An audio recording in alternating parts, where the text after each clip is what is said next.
Hey, shalom, shalom. First, I want to start off by giving all honor, praises, and infinite glory unto Yahweh, which is the true name of the Heavenly Father, by Hashem Yahweh Shai, which is the true name of His only begotten Son, whom the world ignorantly called God in Jesus Christ.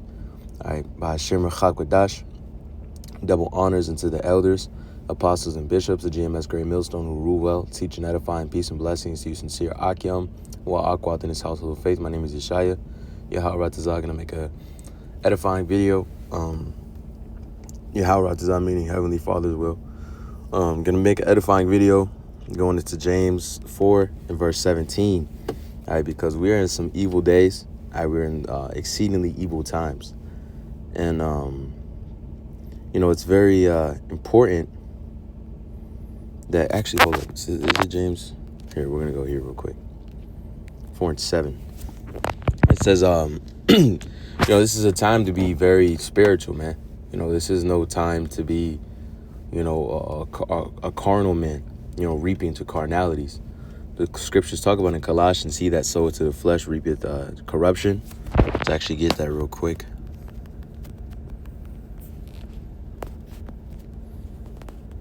So, Galatians, Salakia. This is Galatians, and we'll actually start at verse 7. It says, "Be not deceived, Yahweh Bashem Yahushua is not mocked. For whatsoever a man showeth, he shall also reap." All right, so, the Lord is not mocked. So if you're doing things of the Lord, you're actually doing things and moving in the Spirit, it'll be right. You'll be doing things the correct way. In the spirit of Yahweh Bashem Yahushua, that right hand always perseveres the left hand. All right, righteousness always wins. Wickedness always fails, man. All right, and that's the bottom line. If you're, going through life and shit, and you just see a whole lot of evil in certain things, it's always good to assess yourself, man. Am I doing things, the right way through the scriptures, man? And we can all do certain things better in our lives, man. Sometimes it's just chastisements, the Lord of actually just putting you in that fire to build you up. But there's other times where you actually could be decorating your hell, as brothers say, by making your situation worse by reaping to the flesh, right? Because the Lord is not mocked, man. The spirit of Yahweh Bashem Yahushua is a spirit of perseverance. It's a spirit that'll get you through things, and it'll teach you, right, so that you can carry on with that in your life and teach others. It says, "But he that soweth," Salakia, it says, "Whatsoever man soweth, that he shall." Salakia, that shall he also reap. So sometimes you have to understand, if you don't like what you're getting out, reassess what you're putting in, whether that be for anything in the faith, man. So, and even in the world too, like, you feel like your job's giving you hell, but at the same time you showing up late and you fucking, being lazy and lackadaisical and cutting corners, of course it's going to give you hell. But if you actually, righteously, you just doing your job, man, and you're still getting hell, man. That's just Satan. All right, that's ultimately the Lord putting you in that fire, man. All right, to understand the difference, you have to have that spirit of discernment. And even in the faith, man, you feel like you don't know some of the breakdowns, or you feel like you don't, know certain things, and you feel like you want to know more.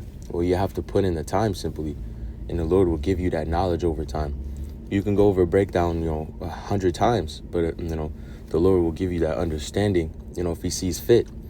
That's why young brothers, they read and all that, but older brothers, they'll bring out precepts and they'll bring out certain things from chapters that a young bro might read, and they extrapolate a whole different level of knowledge out of it.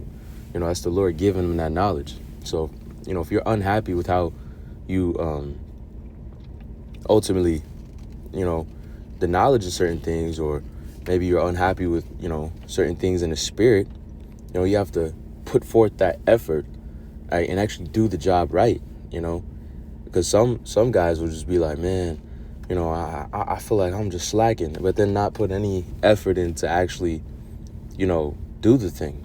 And that's the difference between the men of the Lord and those that just, the high and by Israelites, man, those whatever guys, man. They just treat the truth, like the apostle says, like a wet food stamp. Okay, but this should be the first and foremost priority of everything, man. Brothers wake up and live and breathe this truth and go to sleep and dream this truth, man. All right, this is all that matters. All right, and everything else in the world we balance for the sake of making sure that, it's, we don't have afflictions in the flesh that make it harder to be in the truth, man. It says, verse 8, it says, for he that soweth to his flesh shall reap corruption, but he that soweth to the Spirit shall of the Spirit reap everlasting life. So you sow into the flesh, you're going to reap that corruption, man. You sow into, because ultimately, man, you want to politic with your flesh, he going to kill your ass. The scriptures talk about the inward man versus the outward man. Don't let that outward man overrule your inward man. Don't let your flesh overrule, your spirit, man. And a quick precept I like to get is Exodus 23, verse, we'll get verse 8, Exodus 23 and 8, and we'll actually get this in here. In the NLT, it says, take no bribes, for a bribe makes you ignore something that you clearly see. A bribe makes even a righteous person twist the truth. How can a man be enticed? Does Esau Edom not bribe you to come into the world? Does Esau Edom not bribe you to do certain things? Does your wife not bribe you to like basically cast off your time and give her time to you instead of giving it to the Lord? Looking at this word bribe real quick. Things stolen. All right. Morsel of bread givers to bread. All right. To beg. All right. But right there, I really think that first one just hits it right there. Is that a thing stolen, man? It was that vagrant. Let's just see what that word means. So really just like a thing stolen, man, and a gift, something that's enticing, man. You can't be enticed by this world. You can't be enticed by these certain things. We have to make our full and honest, efforts towards the truth, man. Because ultimately, what does a bribe do? So throwing that word in there is like a bribe, all right, a stolen thing, or like a gift makes even a righteous person twist the truth. And that's the war between the outward man and the inward man. Because everything out here is trying to bribe you, is trying to get you to leave this truth, to get you to turn your back on the Lord, man. That's what Esau Edom's doing on the left-hand side, man. The daughter of the Chaldeans. The Chaldeans were heavily known for that left-hand ministry, man. That high-level witchcraft and warlock shit, man. And that's really what they're getting into now. There's spirits all over the place, man. Evil spirits. Even on your phone, you go through you scroll social media, you'll get stuck on that thing for like 45 minutes, man. And ultimately, that's even a spell in and of itself, man. There's sorceries everywhere, man. These devils using sorceries constantly. And let's see that word real quick for sorceries, because swords.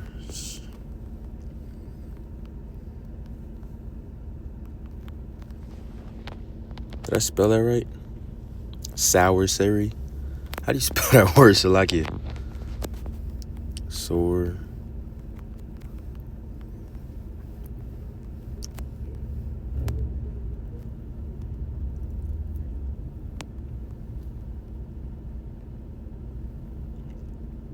I guess I did spell it right. But anyways, we'll just get this simple definition here. Sorcery is the use of magic, spells, or supernatural powers, often involving invocation of spirits, particularly evil ones, to influence people of the natural world. And do these devils not do that same thing, man? Often equated with black magic, witchcraft, necromancy, it is characterized by its use for malicious intent or to achieve unnatural hidden effects. And did the scriptures not say in Proverbs, he rests not lest he cause some to fall?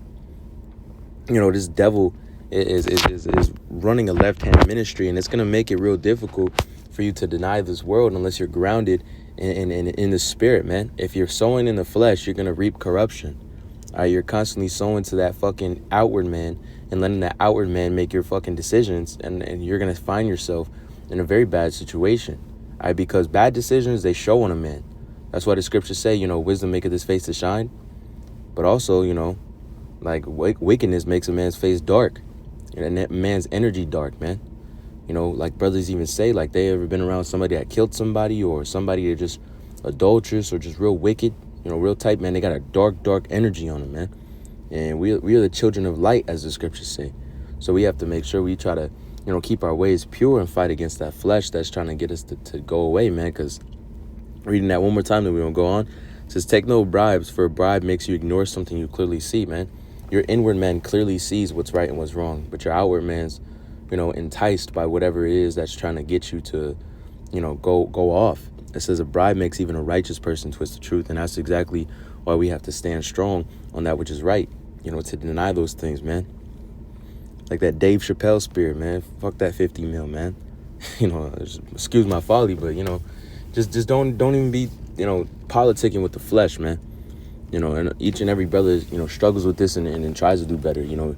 I myself and even the elders and apostles, man, none of us are perfect. So that's why we need Yahweh Shai. We need that grace, man. But this is James 4 and verse 7. And actually, I'll get verse 6 too. It says, he giveth more grace, wherefore we saith, Yahweh Bashem Yahushai resisteth the proud. And honestly, that outward man's proud, bro. To think that you could just get away with certain things like that, man. You can't get away. You cannot get away. The scriptures say no man hath license to sin. You can't just expect to be forgiven. That's what Christians do, man. These modern day wacky tacky Christians, they'll do all kinds of matter of wickedness, Monday through Saturday, and then come in on Sunday for an hour and then think that they purified. Man, that's crazy. That's nuts. And they maybe get dipped in some dirty bath water and then come out like they're a new person. They're not the new person, man. These people are devils. It says, but give more grace unto the humble, man, because the humble shall be exalted in that day. And that's what we're going through right now, is a humbling process. It's a humbling process when you deny your flesh. It's a humbling process when you do what the Lord wants you to do more than what your flesh wants you to do, man. And that's the beautiful thing about being in this truth. You're held to a level of accountability, because guess what? If you don't do that, you're going to die. There's no ifs, ands, or buts about it. It's either you follow the Lord or you're going to die. You come into this truth. If thou comest to serve the Lord, prepare thyself for temptation. All right, the scriptures also say it's better for a man to have not known the truth than to come into the truth and fall away. All right, you know why? Because now you know better than that. Now you know the power of the Lord, Yahweh Bashem Yahushai. And guess what? You come into this truth and you say that you're an Israelite, you better do this thing, man. And that's speaking for each and every brother, bro, because the scriptures say, 7 demons shall cling back unto him. So if you leave this truth, man, 7 demons greater than the first one that you were dealing with in the world are going to come right back unto you. You're going to be totally desolate, man. You're going to be bugged out. And that's the fearful thing. It's a fearful thing to fall into the hands of the living power. All right, so you either follow the Lord or you're going to die. And as speaking through the Spirit, bro, knowing the terror of the Lord, we persuade men. We hope that these things don't even happen unto ourselves, and we wish to feed the sheep with that true, that good food, so that they know the fate of going away, man. What happens when a sheep leaves the herd, man? It's susceptible to all the outside things of the world. You don't want to leave this house, man. You don't want to leave the house of Yahweh Bashem Yahushai, because if you leave this sanctuary, you're subject to all the wolves and snakes and bears and lions that are all outside of this encampment. Okay, you have to stay in the Spirit. You have to stay, in the hands of Yahweh Bashem Yahushai. Matter of fact, I got a real quick precept. This is Sirach, chapter 2 and verse 17. And it says, they that fear the Lord will prepare their hearts and humble their souls in his sight. So that's what we're doing now. We're preparing our minds and humbling our souls for the times that's to come, and also the times that we deal with certain things in the flesh, man. We're preparing our hearts for the time of Jacob's trouble, which heart goes into word la'ab, which means your mind, right? And we're humbling our spirits in the sight of Yahweh Bashem Yahushai. Sowing to that inward man and doing that which the Lord requests us to do. Verse 18, it says, saying, we will fall into the hands of the Lord and not the hands of men, for his majesty is, so is his mercy. So the Lord has great mercy, just as his majesty, man, as his holiness, as his highness, right? And he has great mercy upon his nation. And we want to fall into the hands of the Lord, right? You want the Lord to judge you. You don't want that left hand to judge you, man. That left hand is not stronger than the right hand, but that left hand will beat your ass mercilessly. Absolutely. The right hand has mercy. That left hand is not, the left hand don't got no mercy. Left hand gonna have you in a full Nelson, all right, totally desolate, man. So that's why we have to, ultimately, man, we gotta serve the Lord, bro. Because what's the other option? Plan B? There ain't no plan B. Plan B is make plan A work. Okay? But verse 7, it says, submit yourselves therefore to Yahweh Shem Yahushua. Resist the devil, and he will flee from you. All right, and that's so big, man, because the elder bros, they were saying, like, the apostles to heart said, a lot of you guys get into some hell, and the scriptures just go out the window, man. We have to literally meditate these scriptures in the middle of hell, man. Calling upon the name of the Lord in the middle of something bad, man. Say you getting into it with your lady, or say your boss is, on your neck, all right? Say your health is declining or something like that. Say you got financial hell coming up, man. You got to think the scriptures. The scriptures got to pop into your head, okay, this is what the scriptures say. This is what brothers say, that counsel that you've gotten before. And in real life, slow it down. Slowing all the way down and rehearsing that righteous act so that you can calculate your next move. We're not men of impulse. We're not impulsive men. All right, we do things calculated, man. We do things through decision making. We do things through precision in the spirit and power of Yahweh Shem Yahushua. We're not trying to fucking stumble around on our steps and jumble around on our actions. We actually want to be precise with the things that we do, man. We think before we speak, and we think before we act. You can't be spontaneous and acting all crazy, that YOLO spirit, man. Nah, man. Or like, it's whatever, laugh now, cry later. Nah, man. You have to really think about what you're about to do. And that's even a hard thing to do when it comes to the flesh, because that flesh burns. That flesh fucking asks for things. That flesh wants certain things. But you as a spiritual man have to conquer that. And that's the bottom line. There's no other way through it. There's no other way through it. Verse 8, draw nigh to the Lord, and he will draw nigh to you. Cleanse your hands, ye sinners, and purify your hearts, ye double-minded. So the cleansing your spirits, being better in Yahweh Shem Yahushua, getting that wisdom to actually start doing those things and applying those things in your life, man. Because at the end of the day, this is the final captivity. And this is one of the most wicked captivity we've been in, man. This is pre-flood times, so you have to gird up. This is what we have to do. Submit yourselves, therefore, to Yahweh Shem Yahushua. Resist the devil. The scriptures talk about, I believe it's in Thessalonians, it says, give no place unto the devil, man. So don't even put yourself in environments where you're going to slip. Say you a brother that's kind of struggle with the yayan, which means wine in the Hebrew, the ibaryath. But say you a brother that's kind of like struggling with that, and and don't fucking go to a bar. You know what I mean? Like, don't go to the alcohol section, man. Just stay away from it. Don't walk in a way which ye shall stumble. I believe it says that in Sirach. I believe it's somewhere in the 20s. Don't walk in a way that you shall stumble. Give no place unto the devil, man. And that's the thing, bro. The scriptures talk about if thy right eye offend thee, to pluck it out. Not actually, don't actually go and just take your eye out, but like, don't be sitting there looking after things that you lust after, man. Don't be looking at other men's women's and shit. Don't be fucking trying to politic with your flesh. Don't be, going to a place that that you're gonna fall. If in the world you used to smoke or something like that, and you quit when you came into this truth, don't go to a place where you're gonna be enticed. Don't be sitting around in a cigar lounge. It's stupid. It's common sense, but it's not common sense at the same time for some people, man. It's not common sense sometimes. You have to really kind of remove yourself, like, physically. You have to set that line and be like, I'm done, and the Lord, through seeing your sincerity, he's going to give you the power over that spirit, man. That's the power of faith. That's the power of knowledge and wisdom and discernment and fear of Yahweh Shem Yahushua. If the Lord sees you really trying to get away from that, he going to take that whole demon off of you, man. So now a brother that used to be an alcoholic can actually drink yayan responsibly, because the Lord totally took that spirit off him, because he's seen that he tried, man. The Lord administers that spirit. And we have to have confidence that the Lord is going to give us the ability to conquer over our flesh. Even with the things that we deal with now, but how much more in the time of Jacob's trouble. I pray this lesson was edifying. I want to lastly give all honor, praises, and infinite glory to Yahweh, Ba'ashem Yahushua, Ba'ashem Rachak Wadash, Shalom.